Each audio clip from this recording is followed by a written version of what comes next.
Maya Rodriguez stepped off the transport shuttle and onto Kepler Station. The metal floors felt cold under her boots. She carried a simple duffel bag over her shoulder. Her dark hair was pulled back in a tight ponytail. She wore the standard blue uniform of Earth's military forces. The station was huge. It stretched out in all directions like a small city floating in space. Through the large windows, she could see stars and distant planets. But what caught her attention were the other beings walking around. A tall, green-scaled creature walked past her. Its yellow eyes looked her up and down with what seemed like curiosity. Behind it came a being that looked like it was made of blue light. It moved without making any sound on the floor. Maya had read about the different alien species. She had studied their cultures and their ways of fighting. But seeing them in person was different. They were all so much bigger than humans. Their movements seemed more powerful. "Lieutenant Rodriguez?" a voice called out. Maya turned to see a human man walking toward her. He was tall with graying hair and wore the uniform of a commander. His face looked tired but kind. "Commander Sullivan," Maya said. She stood straight and saluted. "Welcome to Kepler Station," Sullivan said. He shook her hand. "I hope you're ready for this assignment. It's going to be different from anything you've done before." Maya nodded. "I'm ready, sir." "When do I start training the mixed units?" Sullivan's face showed worry for a moment. "Tomorrow morning. But I should warn you. The alien species here have their own ideas about combat. They might not be open to human methods." "I understand, sir," Maya said. "I've worked with difficult students before." Sullivan led her through the station. They passed training rooms where different species practiced their fighting styles. In one room, the green-scaled beings moved in perfect lines. Their movements were strong and precise. Every motion looked exactly the same. In another room, the light beings created weapons out of pure energy. The weapons glowed bright blue and made humming sounds. When they fought, it looked like a deadly dance of light. "Those are the Zenthari," Sullivan said, pointing to the green creatures. "They've been warriors for thousands of years. Their fighting style has never changed. They believe tradition is strength." He pointed to the light beings. "And those are the Etheon. They can create weapons from their own energy. Very powerful, but it drains them quickly." Maya watched both groups. She could see the patterns in their movements. The Zenthari followed the same steps over and over. The Etheon moved beautifully but seemed to tire after each display. "What about the others?" Maya asked. "The Kronid are our heavy assault troops," Sullivan said. He pointed to massive creatures that looked like walking rocks. "They're nearly indestructible but slow. The Sylph are our air support." Small winged beings flew overhead in perfect formations. Maya took it all in. Each species was impressive in their own way. But she noticed something. They all fought the same way every time. There was no change, no adaptation. The next morning, Maya stood in the main training facility. It was a large room with high ceilings. About 50 beings from different species stood in front of her. Their eyes showed everything from curiosity to doubt. Commander Sullivan stood to the side. "This is Lieutenant Rodriguez from Earth. She'll be teaching combat integration techniques." Maya stepped forward. She wore simple training clothes and looked small compared to the aliens around her. Some of the Zenthari whispered to each other in their language. It didn't sound friendly. "Good morning," Maya said. Her voice was calm and clear. "Today we're going to work on adaptive combat techniques." A large Zenthari stepped forward. His scales were darker than the others, which meant he was older and more experienced. "I am Vextar, first warrior of the Zenthari 3rd Battle Group," he said. His voice was deep and rough. "What can a small human teach warriors who have conquered systems?" Maya smiled. "Would you like a demonstration?" Vextar's yellow eyes narrowed. "Yes, show us these human techniques." Maya walked to the center of the room. She took a deep breath and settled into her stance. Her feet were shoulder-width apart but not in any rigid position. Her hands hung loose at her sides. Her knees were slightly bent. She looked relaxed, almost casual. The room went silent for a moment. Then the laughter started. It began with a few Zenthari making low rumbling sounds. Then the Etheon joined in with high musical laughter. Even some of the Kronid made deep booming sounds that passed for laughter in their species. "This is your fighting stance?" Vextar asked. His voice was full of disbelief. "You look like you're waiting for a meal, not preparing for battle." "Where is the discipline?" Another Zenthari called out. "Where is the honor in your posture?" An Etheon spoke up, its voice like wind chimes. "Our younglings show more martial bearing than this."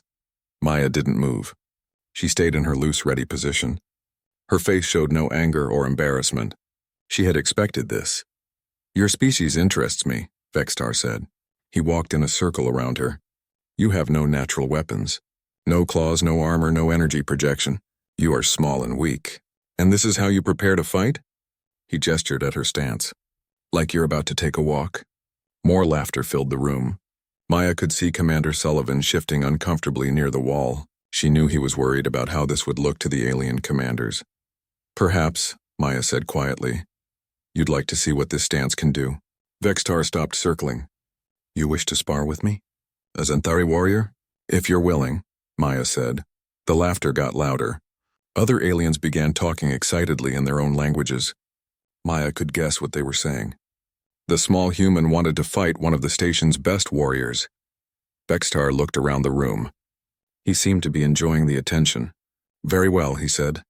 "But I will use only basic techniques.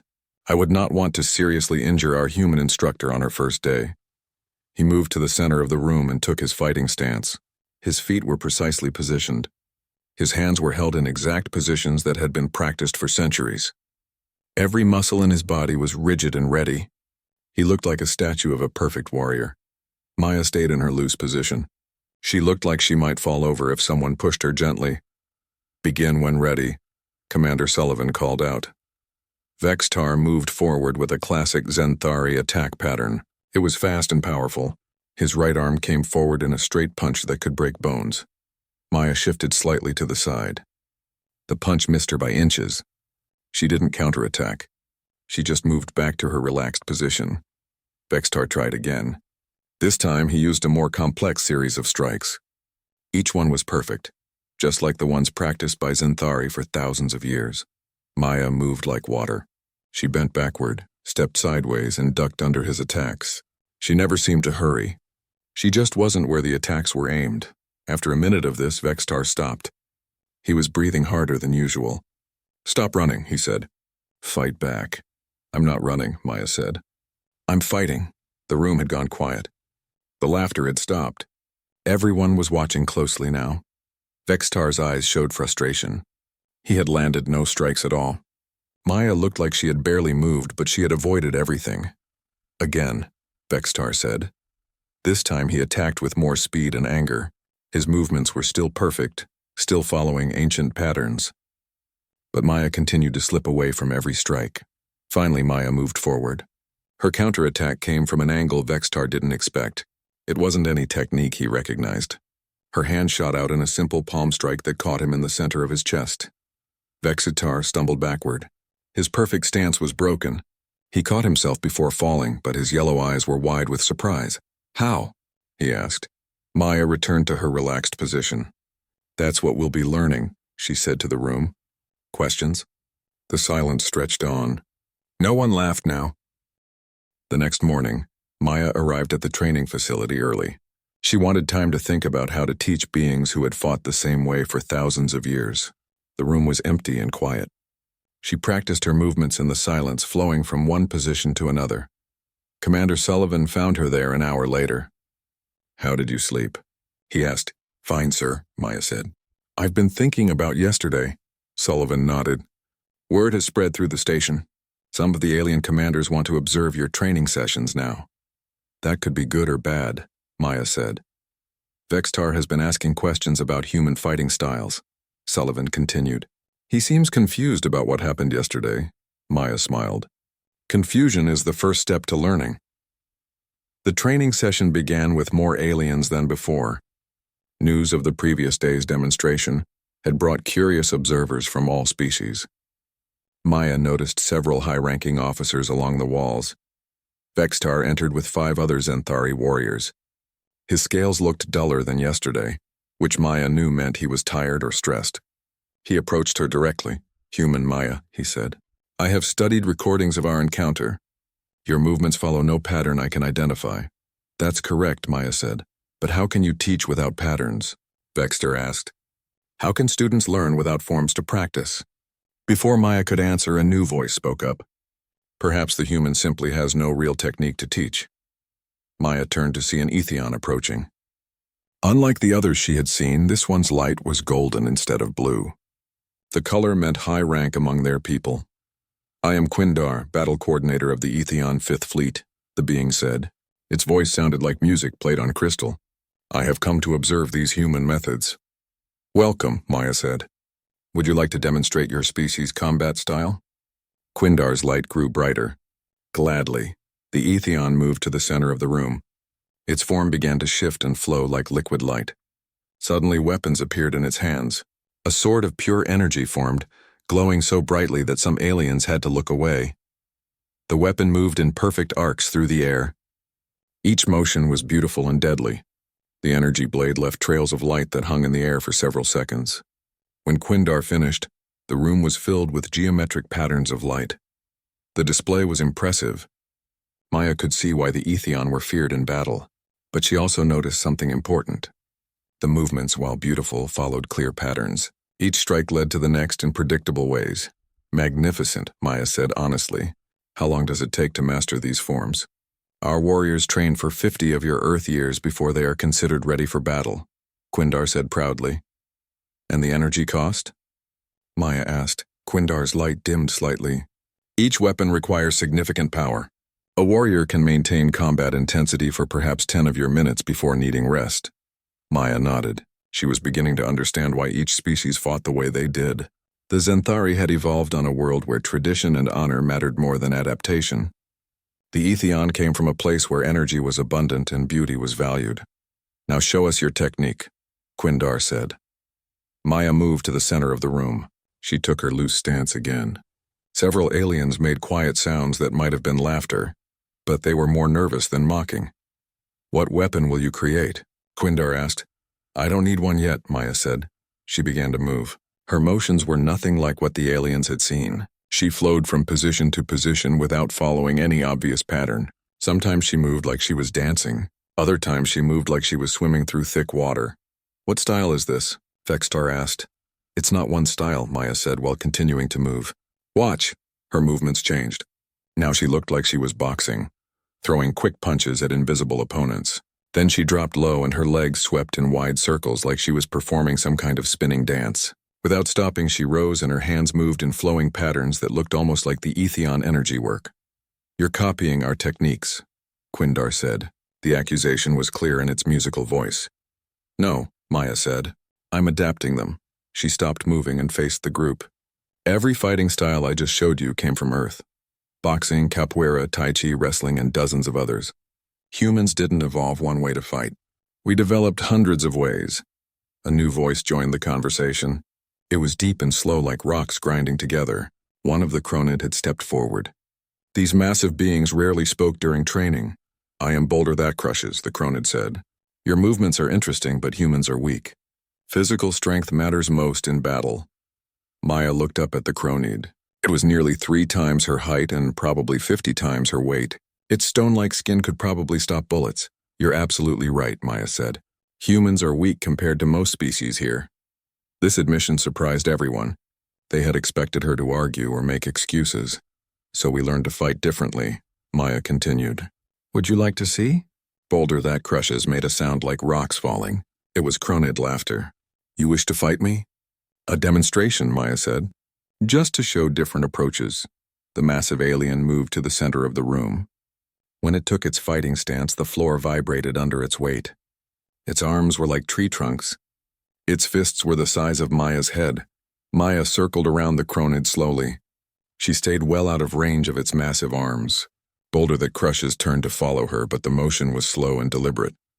"Cronid fighting is based on strength and endurance," Maya said to the watching crowd.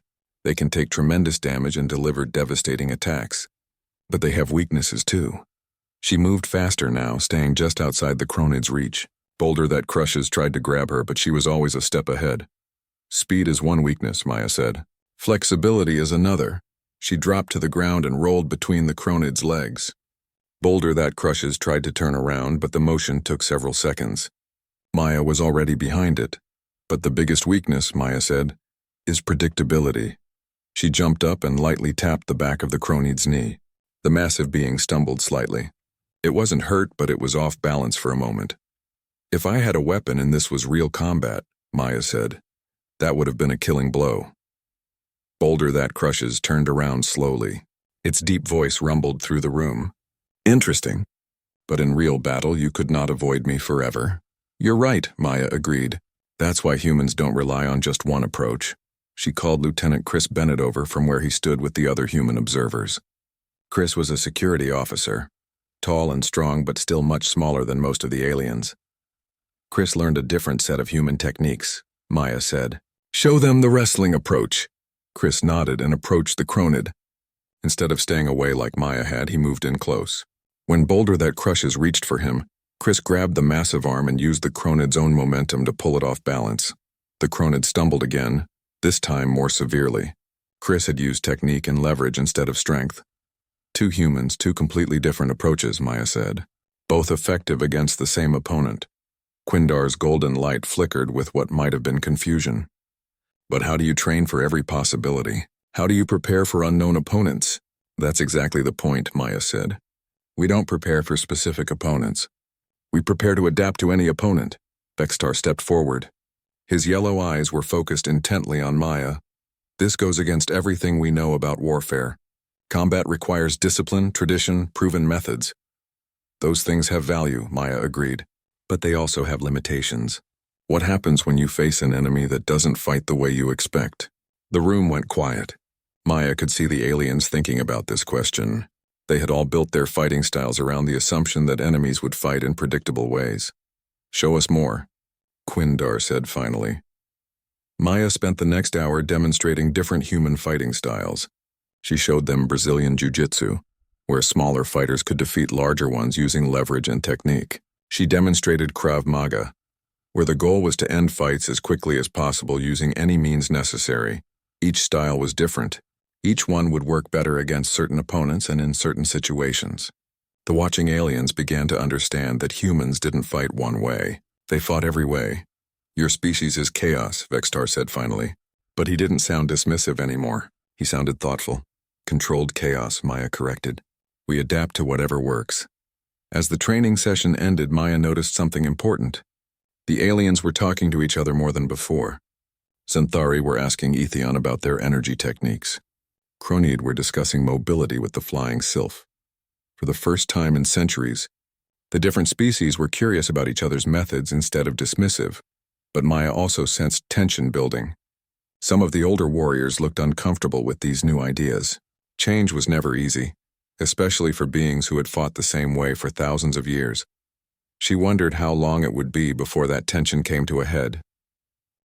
3 days later, Maya was working with a mixed group of aliens on flexibility training when the station's alarm bells started ringing.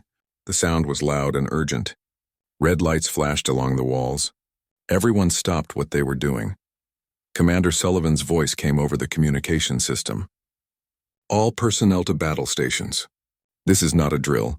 Unknown vessels are approaching the station. Maya looked around the training room. The aliens were all moving toward their designated positions, but she noticed something in their eyes that she had never seen before. Fear. What kind of ships caused this reaction? She asked Vextar as he headed for the door. The Xanthari warrior stopped. His scales had turned a darker shade of green. Void Reapers, he said quietly. Maya had heard the name before, but didn't know much about them. Who are they? Death, Quindar said. The Etheon's golden light had dimmed to barely a glow. They are death in ship form. Before Maya could ask more questions, the aliens were gone. She followed them toward the command center. The corridors were full of beings running to their posts. But unlike normal military activity, this felt desperate. The command center was a large room filled with displays showing space around the station. Maya could see 3 dark ships approaching. They looked nothing like the vessels from any known species. The ships seemed to absorb light instead of reflecting it. Report, Commander Sullivan said to his officers. 3 Reaper vessels, sir, a human technician said. Standard boarding configuration. They'll be here in 20 minutes. Sullivan turned to the alien commanders who had gathered around the main display. Recommendations? Full evacuation, said the Xanthari commander immediately. No one survives Reaper boarding actions. Agreed, the Etheon leader said. We should retreat and call for reinforcements. Maya listened as each species commander said the same thing. Run away, hide, wait for help. What exactly are Void Reapers? Maya asked. The room went quiet. All eyes turned to her. Sullivan looked uncomfortable. They're nomads, he said finally. They travel from system to system, taking what they want. But they don't fight like normal species. They board stations and ships, then challenge the defenders to single combat. Single combat? Maya asked. Vextar stepped forward. One Reaper fights one defender.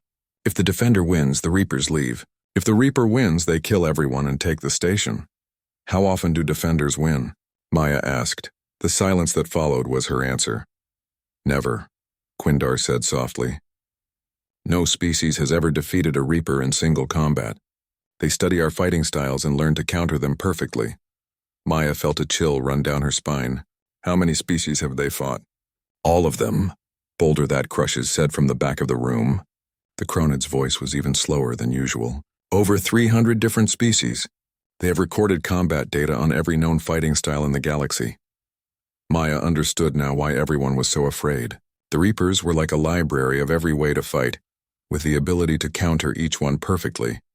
Boarding pods launched, the technician announced. Impact in 5 minutes. Commander Sullivan turned to his staff. Begin evacuation procedures. All non-essential personnel to the escape pods. Sir, Maya said. What if we don't run? Sullivan looked at her with surprise. Maya, these beings have never lost a fight. Ever. They've studied every combat style in known space.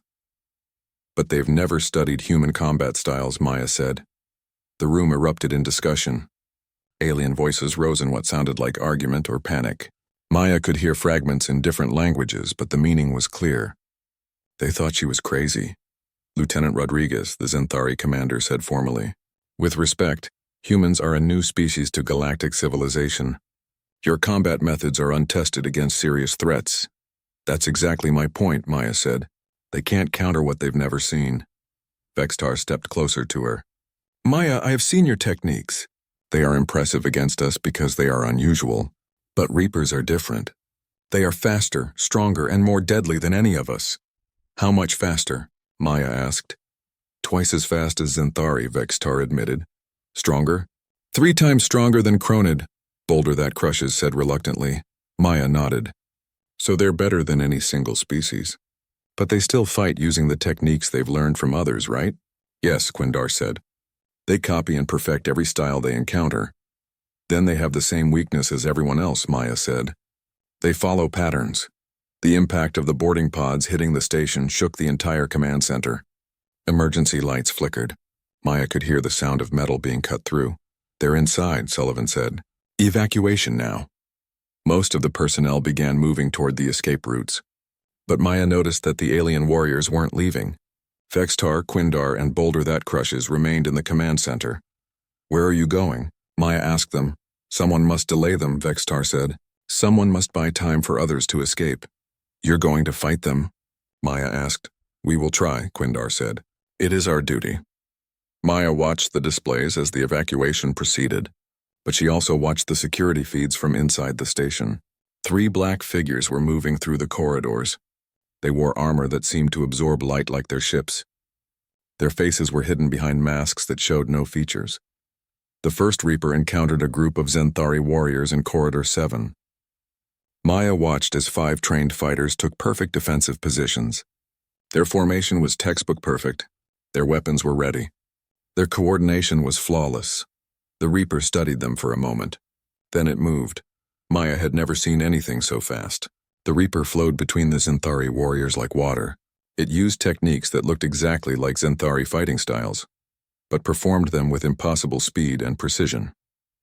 In less than 30 seconds, all 5 warriors were down. Not dead but unconscious. The Reaper had defeated them without killing them, which somehow made it even more frightening. It's using pure Zenthari technique, Maya said quietly. Perfect Zenthari technique, Vextar corrected. His voice was full of shame. The second Reaper encountered a group of Etheon defenders in the main corridor. Maya watched as they created their beautiful energy weapons and took classical fighting positions. Again, the Reaper studied them briefly.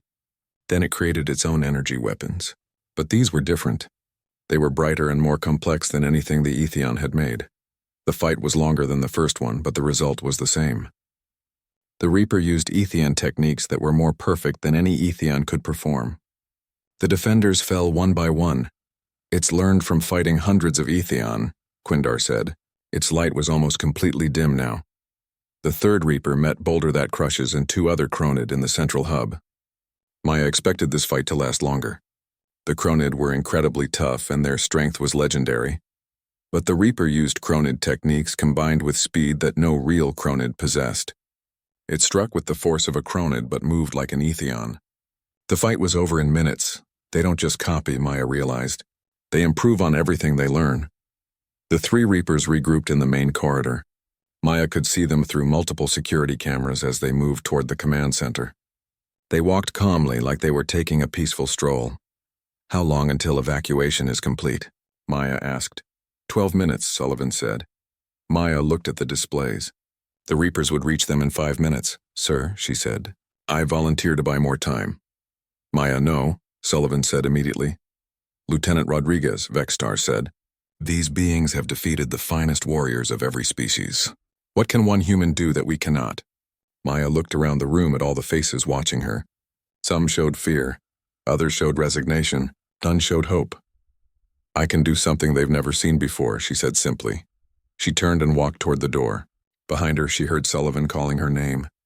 She heard Vextar and the others arguing about whether to stop her, but Maya kept walking. She had an idea, and it was probably crazy, but sometimes crazy was exactly what the situation called for. The corridor outside was empty except for the sound of the Reapers approaching. Maya could hear their footsteps echoing off the metal walls. They moved in perfect synchronization, like they were one being instead of three. Maya found a wide section of corridor where she would have room to move. She took her stance. The same loose, relaxed position that had drawn laughter just days ago. She waited for death to come walking around the corner. The first Reaper came around the corner alone. Maya had expected all three, but it seemed they fought one at a time. The creature was tall, maybe 7 feet, but moved with fluid grace. Its black armor seemed to drink in the light from the corridor. Where its face should be was only a smooth, dark surface. Maya stayed in her relaxed stance. Her hands hung loose at her sides. Her feet were planted but not rigid. To anyone watching, she looked like she was waiting for a bus, not preparing to fight for her life. The Reaper stopped about 10 feet away. It stood perfectly still for several seconds. Maya realized it was studying her, trying to identify what species she belonged to and what fighting style she might use. Human, the Reaper said. Its voice was strange, like several voices speaking together. Unknown combat data. Beginning analysis. Maya didn't respond. She had learned long ago that talking before a fight was usually a waste of energy. But she was curious about what this creature would do. The Reaper began to circle her slowly. Its movements were perfectly balanced, ready to react to any attack she might make. Maya turned to keep facing it, but she didn't change her stance at all. Defensive posture identified, the Reaper said. No recognizable form detected. Preparing standard engagement protocols. Maya almost smiled. Standard protocols were exactly what she was hoping for. The Reaper attacked suddenly, moving faster than anything Maya had ever seen.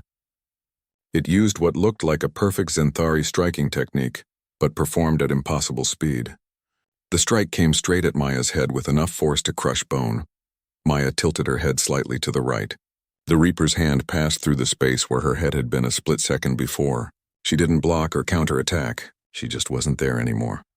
The Reaper stopped its attack and stepped back. It stood still for a moment, processing what had happened. Evasion successful, it said. Analyzing movement patterns.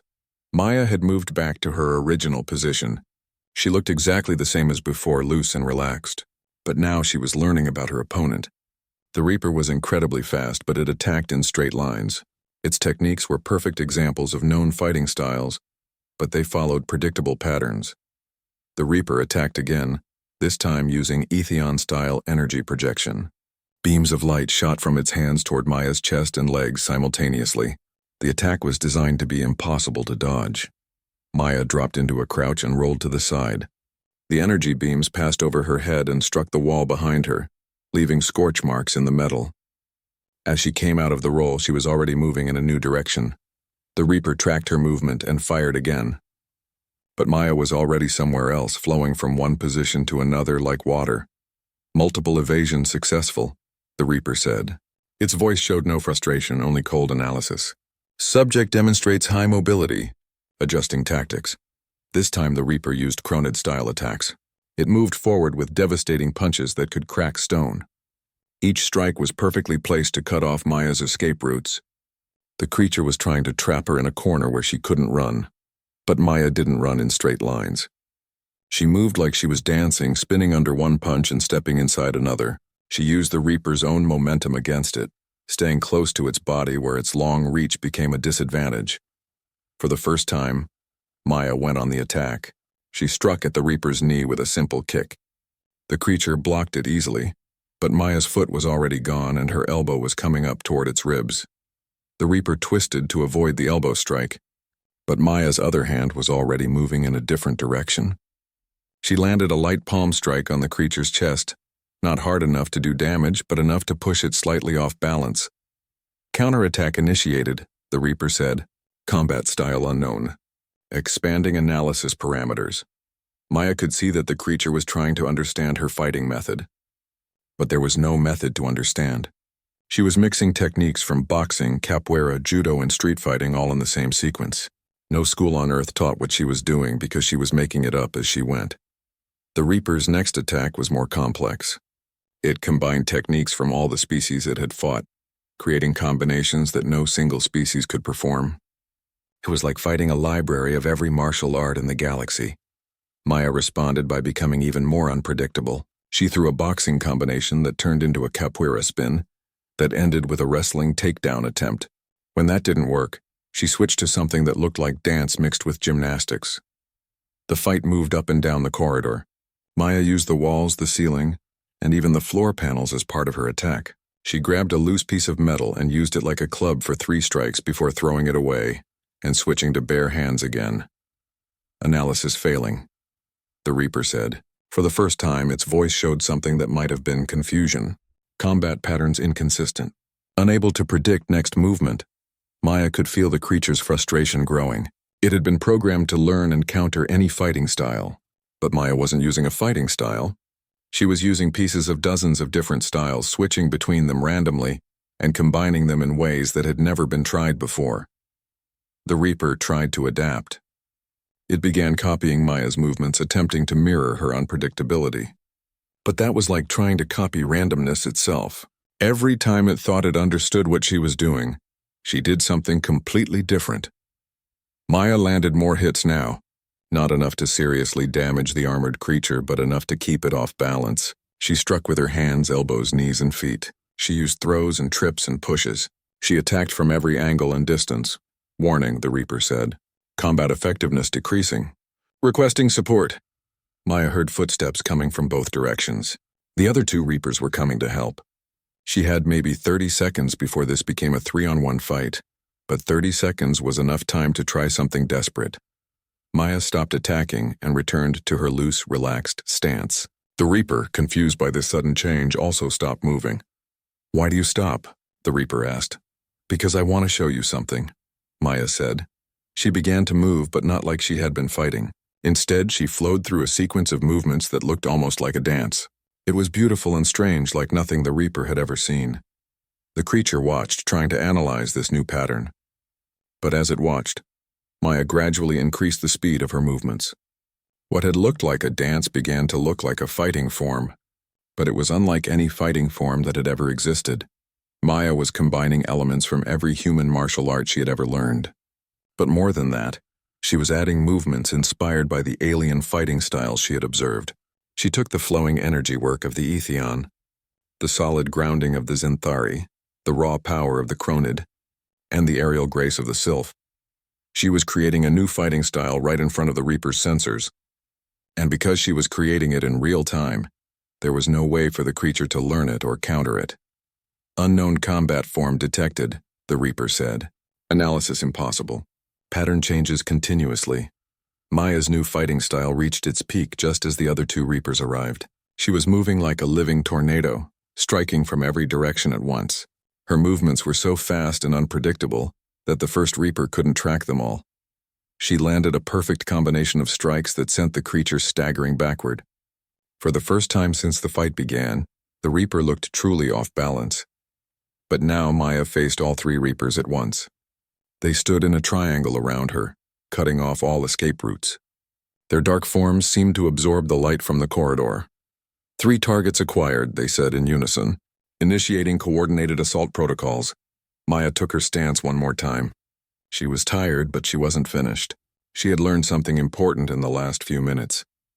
The Reapers could copy any technique they had seen before, but they couldn't copy something that had never existed until that moment. She smiled. It was time to get really creative. The 3 Reapers moved at the same time. They attacked from different angles with perfect coordination. One used Zenthari striking techniques, another used Etheon energy weapons, and the third used Chronid grappling moves. It was like fighting the best warriors from 3 different species all at once. Maya had never faced anything like this before. But she had also never felt more alive. Every instinct she had developed over years of training was screaming at her to move, to adapt, to survive. She dropped to the floor as the energy beams passed over her head. She rolled between the legs of the Chronid-style attacker. She came up behind the Zenthari-style fighter and used its own momentum to send it crashing into the wall. But the Reapers adapted quickly. They changed positions and attacked again, this time using different techniques. Maya realized they were learning from each exchange, trying to map out all her possible responses. I need to stop being predictable, she thought. Maya did something that went against every fighting instinct she had. Instead of dodging the next attack, she ran straight toward it. The Reaper's energy beam was aimed at where she should have been, not where she was going. She passed through the gap between 2 attackers and found herself with her back to the wall. This should have been a bad position. With the wall behind her, she had nowhere to run. The 3 Reapers closed in, thinking they had trapped her. But Maya used the wall as part of her fighting technique. She pushed off it with her feet, launching herself over the heads of her attackers. As she flew through the air, she struck at all 3 of them in quick succession. The Reapers spun around, confused by this 3-dimensional attack. They had been programmed to fight enemies on the ground, not enemies that used walls and ceilings as launching points. Maya landed and immediately went into a spinning attack that looked like breakdancing mixed with martial arts. She hit the first Reaper in the back of its knee, causing it to stumble. As it fell, she grabbed its arm and used it as a pivot point to swing her legs around and kick the second Reaper in the chest. The third Reaper tried to grab her, but Maya was already moving in a new direction. She slid under its reach and came up with an uppercut that would have knocked out a human. The Reaper staggered but didn't fall. Analysis failing across all units, the Reapers said together. Combat patterns remain unknown. Requesting immediate withdrawal protocols. Maya couldn't believe what she was hearing. These creatures that had never lost a fight were asking to retreat. But the largest Reaper, the one she had fought first, stepped forward. Its voice was different from the others, deeper and more complex. I am the primary unit, it said. I have defeated warriors from 347 species. I do not withdraw. The primary unit began to change. Its armor shifted and flowed like liquid metal. When the transformation was complete, it looked different from the other Reapers. It was larger, more heavily armored, and had additional arms that ended in various weapons. This unit contains combat data from all species encountered, the primary said. Prepare for final analysis. Maya could see that this was the real test. The primary unit wasn't just copying one fighting style, it was preparing to use all of them at once. The creature attacked with techniques from dozens of different species, switching between them faster than Maya could track. It used Zenthari strikes followed by Etheon energy blasts, followed by Chronid grappling moves, followed by techniques from species Maya had never even heard of. Maya found herself being pushed back down the corridor. The primary unit was too fast, too strong, and too skilled. It seemed to have an answer for everything she tried. But as the fight continued, Maya began to notice something. The primary unit was using perfect techniques, but it was using them in the same order every time. Each species' fighting style led naturally into the next one. The creature was following a pattern, even though it was a very complex pattern. Maya realized that this was the Reaper's greatest weakness. They could copy any technique perfectly, but they could only use techniques that already existed. They couldn't create something truly new. Maya stopped trying to match the primary unit technique for technique. Instead, she started doing things that had never been done before. She mixed wrestling with breakdancing. She combined boxing with gymnastics. She took the flowing movements of Tai Chi and added the explosive power of kickboxing. But more than that, she started using things that weren't fighting techniques at all. She incorporated movements from swimming, from rock climbing, from playing basketball. She used every way of moving that humans had ever invented. The primary unit tried to analyze these movements, but they didn't fit into any of its combat databases. Maya was fighting with techniques that weren't techniques. She was moving in ways that had never been used in combat before. Unknown parameters detected, the primary unit said. Its voice showed strain for the first time. Unable to classify movement patterns. Unable to predict attack vectors. Maya pressed her advantage. She moved like she was dancing at a party. Then suddenly switched to movements like she was playing soccer. Then changed to motions like she was painting on a canvas. Each transition was smooth and natural, but completely unexpected. The primary unit began to make mistakes. It tried to counter a dance move with a combat technique. It prepared for a soccer kick and got hit with what looked like a swimming stroke. Its perfect combat analysis system couldn't process movements that weren't meant for fighting. Maya landed a series of strikes that sent the primary unit staggering backward. But she didn't stop there. She grabbed a piece of loose metal from the damaged wall and started using it like she was conducting an orchestra. The metal became a weapon, but also a tool, but also an extension of her arm that moved in ways no weapon was supposed to move. "This is impossible," the primary unit said. "Combat effectiveness at 0%. Analysis systems overloading." Maya could see sparks coming from the creature's armor. Its advanced systems were trying to process something they couldn't understand, and it was causing them to malfunction. She pressed forward with one final combination of movements. She moved like she was swimming through the air, struck like she was hitting a baseball, spun like she was figure skating, and ended with what looked like she was reaching up to catch a butterfly. The primary unit tried to counter this impossible sequence and failed completely. Maya's final strike hit it perfectly in the center of its chest. The creature stumbled backward and fell against the wall. "Primary unit disabled," the other two Reapers announced. "Withdrawal protocols activated." Maya watched as the three creatures retreated toward their boarding pods. They moved quickly but carefully, like they were afraid she might chase them. She didn't chase them. She was too tired, and she had proven her point.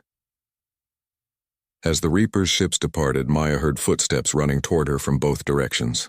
Commander Sullivan arrived first, followed by Vextar, Quindar, and Boulder That Crushes. "Maya," Sullivan called out. "Are you hurt?" "I'm fine, sir," Maya said. She was leaning against the wall, breathing hard, but she was smiling. Vextar approached her slowly. His yellow eyes were wide with something that looked like awe. "How?" he asked simply. "There is no technique," Maya said. "That's the technique." Quindar's golden light brightened. "You fought with no style by fighting with every style." "And some non-styles too," Maya added. Boulder That Crushes made his rock-grinding laugh sound. "Human combat is chaos, but chaos with purpose." Over the next few days, news of the battle spread throughout the station and beyond. For the first time in recorded history, someone had defeated the Void Reapers in combat. More importantly, someone had found a way to fight that couldn't be copied or countered. The alien species began asking Maya to teach them her methods. But she explained that there was nothing to teach exactly. The point wasn't to learn her techniques.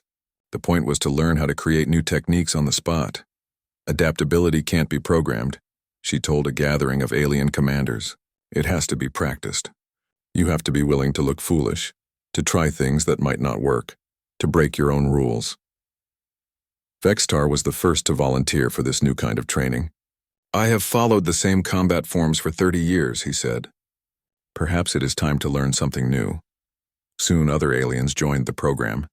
Maya worked with each species to help them add adaptability to their existing skills. She didn't ask them to abandon their traditional methods. Instead, she taught them how to break those methods when necessary. The results were remarkable. Within weeks, the mixed units were performing better than anyone had expected. They still used their species' natural advantages, but now they could also adapt when their standard approaches didn't work. Maya was promoted and given a new assignment: developing adaptive combat protocols for the entire interspecies alliance. Her laughable fighting stance became the foundation for a new kind of military training. On her last day at Kepler Station, Maya stood in the same training facility where she had first been mocked. Now it was full of aliens from a dozen different species. all practicing their own versions of adaptive combat. She watched a Zenthari warrior smoothly transition from traditional strikes to something that looked like human breakdancing. An Etheon was combining energy weapons with movements borrowed from Chronid,